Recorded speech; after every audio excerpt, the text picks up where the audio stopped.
కర్ణుడి సావుకు 100 కారణాలుంటాయట. మరి 100 మంది సావుకు కూడా 100 కారణాలుంటాయి కదా.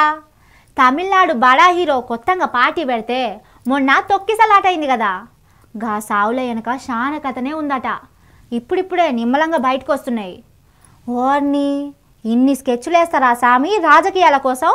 ఒక్కలా ఇద్దరా 40 మంది దాకా జీవిడిసిరంటే ఎంత పెద్ద ఘోరముల్లా. అంత పెద్ద స్టార్ హీరో విజయ్ వస్తున్నాడంటే పర్మిషన్ అడిగి వస్తారా ఏంది అభిమానులు?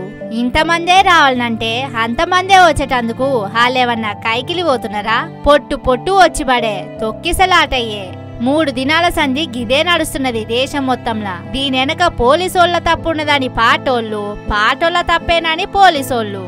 విజయ్ లేటుగొచ్చుడుతోనే ఇంత అయిందని ఇంకో లెక్క.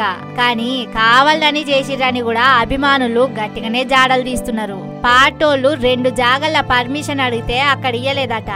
అక్కడనైతేనే సరిపోతారు, లేకుంటే అభిమానులను ఆపుడయ్యే ముచ్చట కాదు అని పక్కా ప్లానింగ్ తోనే లెక్కలేసిరట. కానీ పోలీసోళ్ళేమో అక్కడ వాస్తు మంచిగా లేదు, ఇక్కడ ఎల్తురు మంచిగా లేదని వాళ్ళ తిరగాసులేవో వాళ్ళు పెట్టి ఫైనల్ గా మేం చెప్పిన జాగల మీటింగ్ పెట్టుకోరి అని ప్లేస్ వాళ్ళే డిసైడ్ చేసిరట.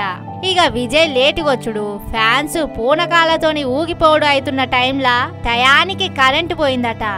మరి వాళ్ళు ఏం లొల్లి చేసిరో గాని లాఠీ చార్జ్ కూడా చేసిరట. మరి గబ్బు చీకట్లా ఏం జరిగిందో ఎవరికేం తెలుసు. కానీ అంతమంది జీవిడ్చుడంటే ఉత్తి ముచ్చట్నా? అక్కడనే ఎందుకు పెట్టవలసి వచ్చింది? అడిగిన జాగల ఇయ్యకుండా వాళ్ళెందుకు ప్లేస్ డిసైడ్ చేసిర్రు? టయానికి కరెంటు కట్కలు నొక్కి ఎల్తులు లేకుండా చేసింది ఎవ్వలు అని శాననే జాడలు తీస్తున్నారు.